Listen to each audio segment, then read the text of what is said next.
can I just say I'm not impressed. I'm impressed with the hardware. I am, but You not. are? Yeah, the hardware upgrade. Yeah, I think it's good, and I think it's going to incorporate a lot of AI for upscaling. But the thing that I'm not impressed with is the offering. The offer catalog at the beginning is not worth it. There's, I mean, They've got to fix that. yeah, Okay, outside of. so let's talk about, let's separate this into two things. Yeah. The hardware thing, I'm not sold on the hardware thing. I'm actually not Okay. impressed. I noticed that they didn't use the words AI in any of this, although I think they are using AI to upscale things. Me too. So I like that Nintendo didn't use the words AI, even though I'm sure that they're using it. Yeah. I don't care about the Nintendo Switch 2 camera, and I think that looks like it was poorly integrated. The fact that it has to plug into the top, to me, that's weird and janky to me. I don't like it. I already have enough things plugged into my Nintendo Switch right now that it's just a monstrosity sitting there next to the TV. The fan on the dock, I guess that indicates that they're going to be allowing it to do more when it is in the dock. But the C button and the chat features, I'm going to have to see some really cool integration of that for me to just not turn that off forever. So I'm actually not impressed with the hardware in any way. Anybody have any? I mean, culture, you feel free to disagree with me. No, it's fine. It's just look, we're going to come at it from two different directions because our priorities are different. But I like the upgraded processing power. I like the upgraded ability with memory and things like that. I think this is going to be helpful or useful when you're playing a massive game like Cyberpunk 2077, which somehow made it into the partners titles, montage that didn't line up. With just went to $20 on PC, I think. So. The dock, the dock they have, the chip that's in that is what's going to be transmitting in 4K. The actual console cannot do that. So your handheld console cannot output in 4K. Even if it had a 4K screen, it couldn't output in 4K. Yes, but it comes with the dock. But it comes with the dock. So what you've got to realize is this is like the label that was on the original PS5s that said, oh, it can do 8K and 120 frames per second. Very limited 120 frames on like one or two games and no 8K. There was no 8K. This isn't going to be in 4K. It's going to be a 1080p max and it's going to be outputting in 4K, but the game's not going to be playing in 4K. You're not going to have 4K textures. You're not going to have all that crazy stuff. I highly doubt, like with Final Fantasy, you're going to get remake. You're going to get a 100 gigabyte game. They will tone down the textures. They will do whatever they can to get it to actually run on the Switch 2, but it's not going to output in that. You're not going to have max graphics. It's like what you deal with the Steam Deck and everything else. The Steam Deck does not do 1080p. It does not do 4K. Even when you put it in the dock, it might output in that, but it's not giving you that game experience. That's a good point there. The 256 gigs that they're using for the that you can have on the basic internal storage there. I feel like that was like bare minimum considering how old the Switch was, and it only had 32 gigabytes on it because apparently everybody is using those micro SD cards. Which, yeah, I've had more of those things fail on me than I can remember. But I would love to know max capacity on one of those micro SD extremes that they're saying you have to use. Are those compatible with the original Switch, by the way? The extremes? Doubt it. Again, for me, the hardware upgrades are sufficient. And again, I'm going to be one of those guys that's going to dock this thing and not undock it ever. So, see, we use it for we use them for travel and stuff like that. So I got to buy a new case, and I don't know if I'm going to have to buy like controllers that will not hurt my hands. That's the thing that I'm looking forward to finding out with the Joy-Con 2. Is it going to be a hand pain? I'm a pro controller guy, so I would know.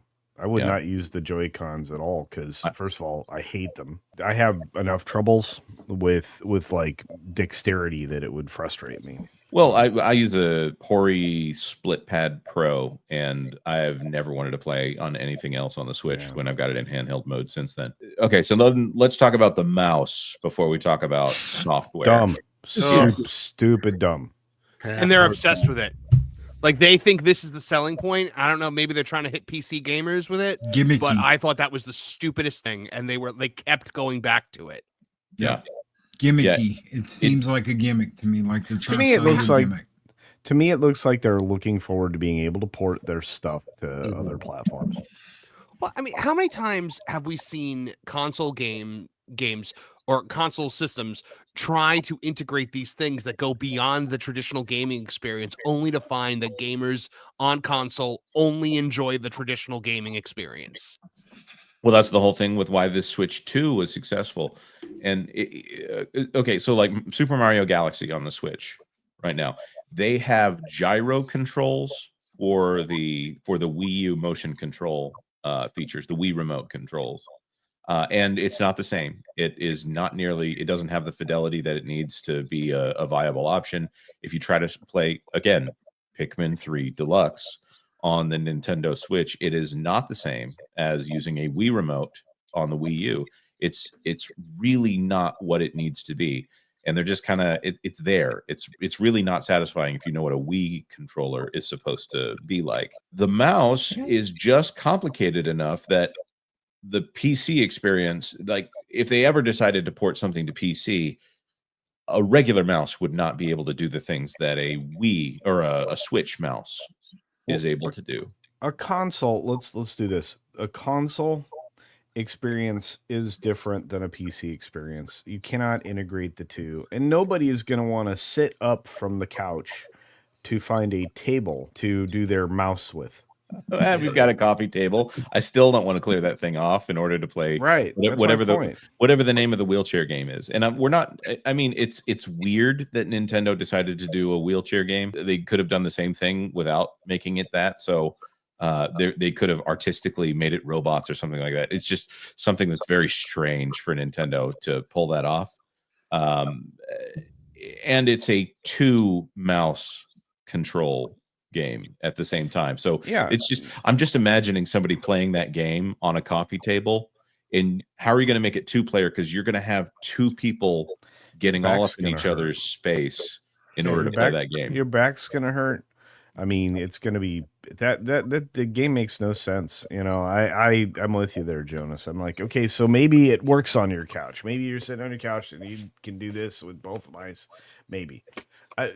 To me, it just looks awkward. There's too much going on for anybody to adequately enjoy. I have to see it play. Go ahead, Nolan. I just wanted to say this shows how much they failed to sell the product in the direct with the mouse, because this is anytime you're coming in with like new tech, you're really trying to push on people. Let's go back to Wii Sports. I'm not saying it has to be as revolutionary or as much of a cultural zeitgeist as that was, but you had a pack-in game that had 5 games and it showed you pretty much everything you needed to know about how the motion control works in the Wii. This would have been the prime opportunity to have a pack-in game that's a Mario Paint game. Something that shows all the features of the mouse and like, hey, this is what third-party developers can do with it. This is how we can have some nifty fun and maybe do things a little bit more spunky than what you'd usually get on a PC with that Nintendo flair to it. Without having that big pack-in game, which I'm shocked they didn't go with Mario Paint for this to really sell this thing. With the absence, now everyone's just all confused about it. It's like, how am I going to use this? Am I going to have a coffee table? Is the wheelchair game the big thing I'm going to be pushing for here? It's stuff that needed a glue to bring it in, to kind of bring it home to how this is going to be our gimmick this generation. It's not going to roll with everyone, obviously, but it's going to be a nifty little thing. Because I think, Pikmin maybe with a mouse control, that could be kind of cool. I grew up with some kind of jank things on some computers back in the day because I didn't have a gaming controller at the time. So I see the possibilities of like some point and click stuff that maybe some more modern PC stuff might be neglecting. The biggest monkey I feel like in the audience is the fact that Steam is right there. There's a huge catalog of games already that they've been doing for years. It just feels like they're just so behind on everything. And when you see going back to with the hardware and the mouse, the games they featured and just spent so much time on outside of I think it was Dustblood and like Donkey Kong and Mario, you didn't have games that were really, pushing the envelope on graphics, which is fine. But I just can't but feel like a lot of these games looked, a little bit more budgety, a little more rushed, and which is fine because as we've seen with the industry, not every game should be a triple A pushing crazy graphics because that's a bomb waiting to happen due to a lot of incompetence and time that takes to develop those new types of games. But at the same time, it's like, could you imagine if they did like a Wii showcase and instead of seeing like, Wii Sports, Twilight Princess, most of the time you're going to see, data design games or like shovelware, carnival games. I feel like it distracts from to where now it's like the hardware feels almost the same as what we already saw on the Switch 1, aside from maybe some frame rate issues. And having like a janky presentation of Nintendo Switch 2 versions, which needlessly complicates DLC basically, and what the price point's going to be. I just feel like in a lot of different avenues, this was a poor sell. And going into this, I felt like, if Nintendo Switch 1 was a juggernaut with sales, and coming into the second one, it was going to be a bit of a challenge to try to outsell it or even match the legacy that the Switch 1 left behind. Does everyone here feel any more confident in the generation Nintendo's going into and far as those sales margins? Because part of what I love about the first Switch was almost everybody I know had one. It was affordable, it was fun, it was easy, and it was nifty. This feels kind of like needlessly complicated. Well, it's also who is their target market? It seemed like an amalgamation rather than, and that's fine.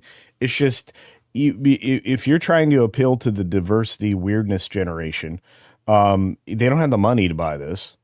I mean, maybe if they're still living in mom's basement and stuff. But I don't know if they've got enough money to buy a Xbox or a PS5. They got enough money to buy this one. It's a matter of choice.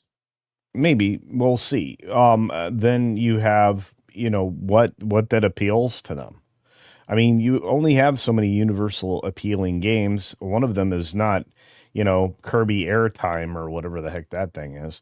If you're gonna go out and get Mario Kart, you're gonna get Mario Kart. That's gonna be the only day one title anybody's gonna want. And here's the other thing, much like everything else, I want the physical cartridge. So, yeah. Just to point out, by the way, Mario Kart World is a digital on that bundle. That's easily predicted, of course. Yeah. So just to confirm everything that we're seeing, $450.